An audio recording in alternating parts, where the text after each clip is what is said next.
Saudaraku yang kekasih dalam nama Yesus, topik firman Tuhan pada pagi hari ini yaitu merindukan kebangunan rohani. Supaya semua kita rindu akan kebangunan rohani, semua kita berdoa buat kebangunan rohani, supaya kebangunan rohani jadi dalam gereja kita, dan supaya kebangunan rohani, saudaraku, meliputi kota Medan ini, saudaraku. Sehingga, saudaraku, banyak orang mencari Tuhan, rindu akan Tuhan, saudaraku. Sehingga jiwa-jiwa merasa, saudaraku, tergugah hatinya, merasa lebih disadarkan akan dosanya. Kemudian dia mencari Tuhan dalam hidupnya. Di mana aku bisa bebas dari dosa? Di mana nasibku bisa berubah? Masakan hidupku begini-begini saja. Saudaraku mulai tergugah hatinya, dan dia mulai mencari Tuhan. Saya katakan kepada saudara, itulah pekerjaan Roh Kudus, bukan pekerjaan manusia, saudaraku. Nah, saudaraku yang kasih, kita berdoa buat ini. Kita rindu, kita haus supaya kebangunan rohani ini terjadi. Dan ini akan memberkati kota Medan, mengobatkan kota Medan, saudaraku. Dan memberkati kota Medan, saudara. Tapi, saudaraku, terlebih dahulu, kita sendiri, sebagai anak-anak Tuhan, harus bangun rohani kita. Kita sendiri lebih dahulu harus memiliki kebangunan rohani. Kalau rohani kita pun tertidur, saudaraku, kita tidak bisa membawa kebangunan rohani kepada jiwa-jiwa. Kalau rohani kita pun lemah, saudaraku, kita tidak bisa membawa kebangunan rohani kepada jiwa-jiwa. Kalau, saudaraku, rohani kita pun tidak berkobar-kobar, bersemangat, saudaraku, bagaimana kita bisa memberi api kepada jiwa-jiwa? Kebangunan rohani dimulai dari saudara. Kebangunan rohani dimulai daripada anak-anak Tuhan yang rindu akan Tuhan, yang suka bersekutu dengan Tuhan, yang suka membaca firman Tuhan, yang suka berdoa. Kenallah, saudaraku, kalau sebagai anak-anak Tuhan kita mulai kurang berdoa, tidak suka berdoa, itu tanda, saudaraku, rohani kita mulai merosot. Sebagai anak-anak Tuhan, kalau kita mulai tidak suka baca firman Tuhan, marilah kita bertobat. Itu adalah makanan rohani bagi kita. Tiap-tiap hari kita harus membaca firman Tuhan. Kapan kita tidak membaca firman Tuhan, tanda rohani kita mulai merosot. Mari kita dahulu perlu bertobat. Amin, saudara. Tanda-tanda dalam rohani yang bangun, yaitu kita ini kemanapun tidak bisa diam. Saudaraku, maksud saya, saudaraku, kemana pun kita tidak bisa tutup mulut. Kita harus menceritakan kepada Yesus. Kita harus menceritakan Yesus pada jiwa-jiwa. Kita cerita Yesus pada jiwa-jiwa. Nah, saudaraku, kita suka memberi. Ini tanda kebangunan rohani. Kebangunan rohani dimulai dari saudara. Saudara harus lebih dulu suka memberi, suka berkorban. Saudara dengan sukacita memberikan korban saudara. Kapan diumumkan dari depan, saudara, kita akan mengumpulkan korban buat KKR atau buat penginjilan. Oh, saudaraku, dengan mudah, saudaraku, dengan sukacita, saudaraku, saudara memberikan satu korban yang indah, yang mahal, berharga di hadapan Tuhan, saudaraku. Saudara berkorban memberinya, bukan, saudaraku, begitu banyak timbang-timbang, saudaraku, begitu banyak, saudaraku, tawar-menawar dengan Tuhan, saudaraku. Saudara perlu bangun rohani, saudara, kalau demikian, saudaraku. Tidak ada yang terlalu mahal buat Tuhan, saudaraku. Saudaraku, kita ikut dalam perintah agung. Kita ikut dalam pekabaran Injil, saudaraku. Satu kesempatan kepada kita untuk berkorban kalau ada pekabaran Injil. Beri, saudaraku, beri supaya kepada orang beri. Ini tanda-tanda rohani yang sehat, rohani yang bangun, yang bisa membawa kebangunan rohani bagi orang lain, saudaraku. Apalagi tanda yang saudara berkata, tanda rohani yang sehat, saudaraku. Dia suka bersaksi, dia suka menginjil, saudaraku. Dia suka berkorban. Dan satu lagi, saudaraku, dia terbeban kepada jiwa-jiwa karena mengasihi jiwa-jiwa. Dia tahu kemana perginya jiwa-jiwa yang belum memiliki Yesus sebagai Tuhan dan Juru Selamatnya. Banyak sekali, saudaraku, orang Kristen di kota Medan ini, saudaraku, belum pernah punya persekutuan pribadi dengan Yesus. Dia tidak pernah tahu pasti akan keselamatan jiwanya. Dia tidak tahu apakah dosanya sudah diampuni atau tidak. Padahal Yesus datang ke dunia ini telah untuk mengampuni dosa kita. Dan firman Tuhan berkata supaya kamu tahu. Semua ini kutuliskan kepadamu supaya kamu tahu bahwa kamu yang percaya kepada Yesus Kristus anak Allah beroleh hidup yang kekal. Saudara, kita harus mengetahui dengan pasti kemana kita pergi setelah kita meninggalkan dunia ini. Surga atau neraka. Tidak ada tempat yang ketiga, saudaraku. Tidak ada di tengah-tengahnya, tidak ada. Dan tidak bisa pindah dari neraka ke surga setelah didoakan. Tidak ada, saudaraku. Itu ditentukan pada waktu kita masih di dunia ini. Kita lah yang menentukannya, saudaraku. Keselamatan sudah disediakan Tuhan bagi kita. Tuhan itu Tuhan yang baik, saudaraku. Oh, puji Tuhan. Tuhan itu Tuhan yang baik, saya katakan pada saudara. Dia baik pada saudara. Dia menyediakan yang baik pada saudara. Tetapi saudaraku, ada musuh kita yaitu setan, saudaraku. Setan itu jahat semata-mata. Firman Tuhan berkata, aku datang. Tuhan Yesus berkata, aku datang supaya domba itu beroleh hidup. Bahkan beroleh dengan segala kelimpahan. Tuhan mengendaki hidup kita ini berkelimpahan. Berkelimpahan dengan damai. Berkelimpahan dengan sukacita. Berkelimpahan dengan kesehatan. Berkelimpahan dengan berkat-berkat yang kita butuhkan dalam dunia ini. Sebab dia Tuhan yang baik. Saudaraku, kalau saudara belum memilikinya, miliki iman lebih dahulu. Jangan salahkan Tuhan karena kekurangan saudara. Jangan salahkan Tuhan karena penyakit saudara.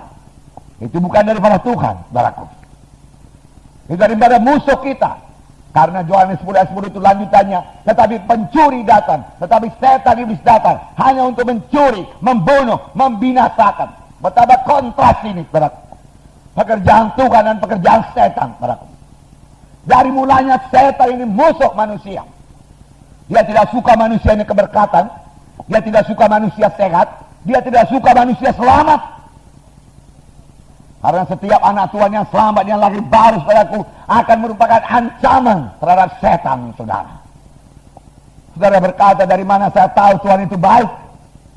Saudaraku, pohon bisa dikenal daripada buahnya. Lihatlah apa yang diciptakan Tuhan. Pada hari pertama Tuhan menciptakan terang, jadilah terang. Maka firman Tuhan berkata, dilihat Tuhan terang itu baik sekali. Tapi pada hari kedua Tuhan menciptakan cakrawala, langit, untuk memisahkan air yang di atas air di bumi. Tetapi tidak ada dikatakan di situ, maka dilihat Tuhan semuanya itu baik, tidak tertulis. Mengapa? Karena dalam awang-awang ini dipenuhi oleh kuasa kegelapan, dipenuhi oleh setan dan iblis.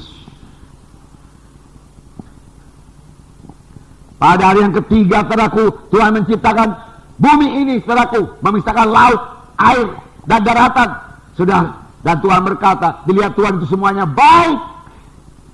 Baik. Saudara, Tuhan berkata semua ciptaannya baik dan memang baik. Kemudian Tuhan menciptakan manusia. Penciptaan manusia lain sedikit daripada penciptaan saudaraku alam semesta ini. Penciptaan alam semesta dijadikan Tuhan. Jadi, dia katakan jadi, saudaraku. Dari manusia dibentuk Tuhan. Haleluya.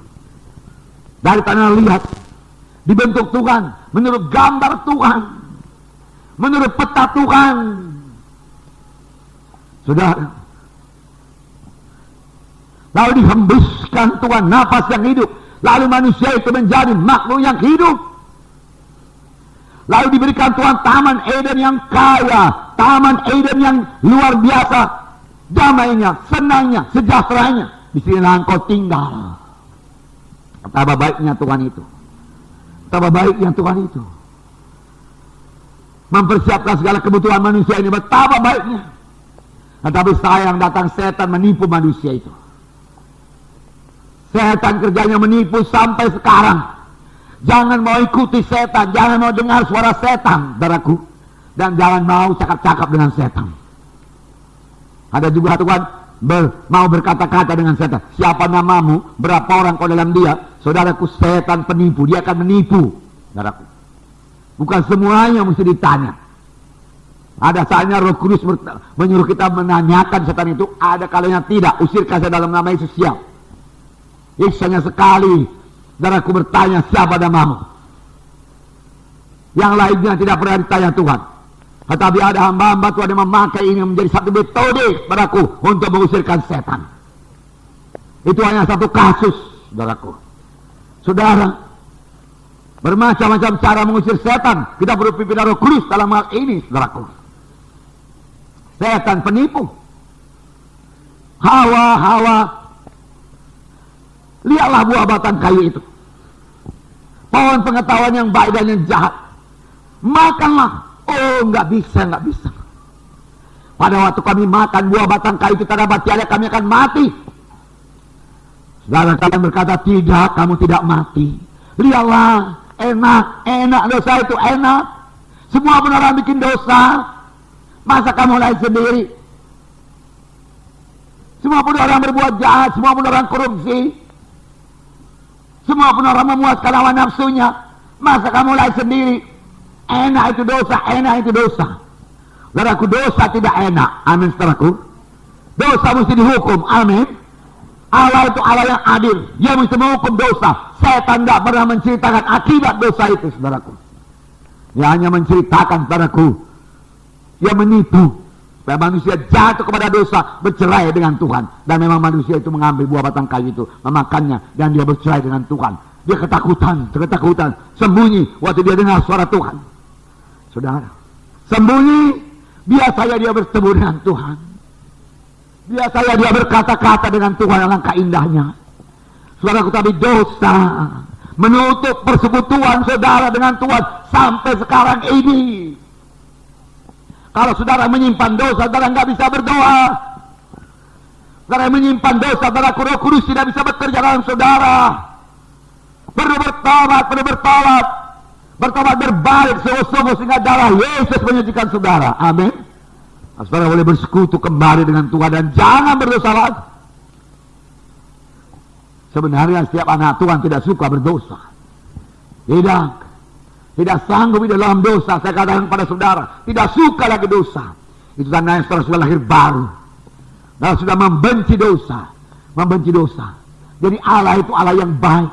Dia mau manusia ini selamat. Bahkan pada waktu manusia sudah jatuh kepada dosa, dia menjanjikan seorang penebus. Aku memang mesti menghukum dosa karena aku adil, aku suci. Aku mesti menghukum dosa. Kalau aku tidak menghukum dosa, maka aku tidak adil. Kalau dosa dibiarkan masuk ke sorga, maka sorga tidak suci. Hati hukum dituntaskan dosa itu. Itu sebabnya dia memberikan anaknya yang tunggal, yaitu Yesus Kristus turun ke dunia ini. Menjadi manusia untuk mengangkat dosa kita. Itu sebabnya Yesus disalib. Bukan untuk dirinya sendiri, tapi bagi manusia yang berdosa ini. Dia angkat dosa seluruh manusia yang berdosa ini, saudaraku. Dan dia dihukum supaya saudara jangan dihukum. Saudara, dia ganti kita, dia substitusi kita. Dia juru selamat kita, saudaraku. Inilah berita yang baik. Tetapi ingat juga, saudaraku, sebelum Yesus, saudaraku, disalib, saudaraku, dia dicambuk lebih dahulu. Berbilur-bilur, luka-luka punggungnya semua. Firman Tuhan berkata, itulah dia bilur Yesus yang menyembuhkan penyakit saudara, menyembuhkan penyakit saya. Dia begitu suka saudara sembuh. Dari mulanya, dia suka manusia ini sehat. Pada waktu dia memperkenalkan dirinya kepada bangsa Israel, dia berkata, akulah Jehovah Rafa. Akulah Jehovah Rafa. Dia berkata, akulah Tuhan yang menyembuhkan engkau. Sayang banyak orang tidak percaya. Kalau dia tetap dalam penyakitnya, saudaraku. Percayai, terima, itu milik saudara. Sama dengan keselamatan itu milik saudara. Amin. Yesus menyediakan keselamatan bagi siapa yang mau percaya. Tuhan tidak pernah memaksa. Saudara boleh selamat kalau saudara percaya, bertobat, saudaraku. Meninggalkan semua dosa kegelapan, saudaraku. Tidak bisa ikut Tuhan, ikut dosa, saudaraku. Tidak bisa. Tidak bisa. Mengapa banyak orang Kristen yang nama saja Kristen, dia ikut dosa, ikut setan, saudara. Ikut dosa, ikut Tuhan. Nggak bisa. Nggak bisa. Ikut setan, ikut Tuhan.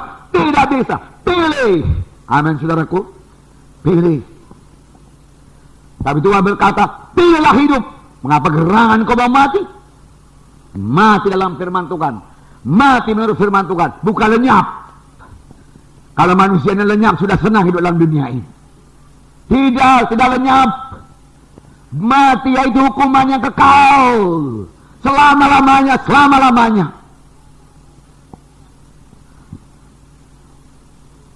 Nah, saudaraku, Allah itu Allah yang baik, setan yang jahat, saudaraku. Tapi kita kembali kepada Tuhan dalam pertobatan yang sungguh-sungguh, mengikut Tuhan sungguh-sungguh dalam hidup kita, saudaraku. Maka Tuhan akan memberikan hidup baru, maka kita lahir baru jadi anak-anak Tuhan. Lalu saudara, kebaunan rohani mulai. Satu hidup baru mulai. Apa yang dicuri setan dikembalikan Tuhan. Amin, saudara. Ya. Sukacita diberikan Tuhan kembali. Kemenangan diberikan Tuhan kembali. Kuasa diberikan Tuhan kembali. Haleluya. Nah, saudara yang kasih dalam nama Yesus. Lalu terjadi kebaunan rohani. Di mana jiwa-jiwa rindu akan Tuhan. Di mana jiwa-jiwa mencari Tuhan, padaku. Di mana jiwa-jiwa sadar bahwasanya dia orang berdosa. Saudara, biar Roh Kudus, saudaraku, bergerak. Kita berdoa buat ini, saudaraku. Kita berdoa. Biar Roh Kudus mulai mengerjakan hati jiwa-jiwa di kota Medan ini. Amin, saudara. Ya. Supaya jiwa-jiwa mulai mengenal kebenaran. Dan dia merasa dirinya orang berdosa. Kalau ada air, saudaraku, dalam satu ember, saudaraku, ditaruh di luaran sana. Embernya, saudaraku, semalamnya sudah dipakai bekerja. Bekerja mengangkat tanah, saudaraku. Lalu, saudaraku, dibiarkan di luar. Lalu hujan deras turun. Pagi hari kita melihat, saudaraku, ember itu, saudaraku, punya air yang jernih. Tetapi coba ambil satu kayu, aduk, saudaraku. Maka lumpurnya akan teraduk ke atas, saudaraku. Maka kita melihat air itu penuh, tidak bersih lagi, saudaraku. Mengapa? Karena sudah diaduk. Demikian pekerjaan Roh Kudus. Banyak orang merasa dirinya suci. Banyak orang merasa dirinya benar. Aku ke gereja, aku suka berkorban, aku membantu gereja, aku menolong ini, aku menolong itu. Tapi kalau Roh Kudus bekerja, dia tahu, saudaraku, bahwasanya dia orang berdosa. Perlu keselamatan, saudara. Semua manusia sudah berdosa. Perbuatan baik kita, saudaraku, tidak menyelamatkan kita, saudaraku. Sumbangan saudara kepada gereja tidak menyelamatkan saudara. Apa yang menyelamatkan saudara? Yesus Kristus, Tuhan dan Juru Selamat, berada dalam hati saudara. Haleluya buat Tuhan Yesus. Tidak ada yang lain, tidak ada jalan yang lain. Jadi pertanyaan saudara sekarang, bukanlah apakah saudara sudah menjadi anggota gereja? Bukanlah sudah berapa lama saudara ke gereja? Bukan. Sudah, bukan. Tuhan Yesus memperingatkan orang Farisi, orang-orang sundal, orang-orang jahat akan mendahului engkau ke kerajaan sorga. Mengapa? Karena orang jahat itu bertobat. Ampuni aku orang berdosa. Dia katakan, bertobat aku, ku terima engkau Tuhan sebagai Tuhan dan Juru Selamatku. Ya selamat. Tapi banyak orang Yahudi merasa dirinya benar. Harus sudah mengajar di rumah sembahyang, saudaraku. Karena mengetahui sedikit Taurat. Tetapi Tuhan berkata kepada Nikodemus, Nikodemus, kau harus lahir baru. Kalau kau tidak lahir baru, kau tidak dapat melihat kerajaan sorga. Jangankan masuk. Siapakah Nikodemus? Orang jahat, pencuri, perampok, saudaraku, penipu, korupsi? Tidak. Nikodemus orang baik. Dia guru orang Yahudi. Dia terhormat. Dia kerjanya di gereja. Dia mengajar. Saudara, dia ahli Taurat.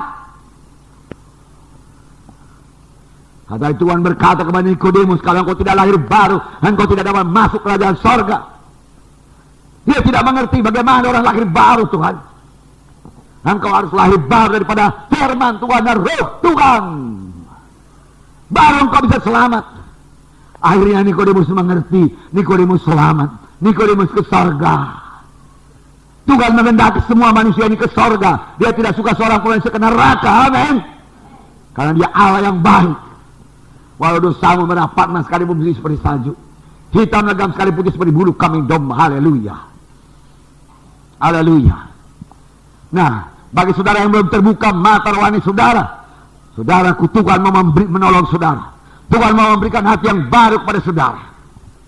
Tuhan mau memberikan hati yang baru. Firman Tuhan berkata, hati baru kuberikan kepadamu, hati daging kulalukan daripadamu. Hati batu kulalukan daripadamu, hati daging kuberikan kepadamu. Dan aku akan membuat engkau mencintai segala hukum-hukumku demikian, kira-kira dalam Yesaya 36 itu, saudara. Nah, saudara, supaya kita bisa melayani, kita semua ikut melayani dalam KKR ini, saudaraku, dengan pimpinan Roh Kudus, saudaraku.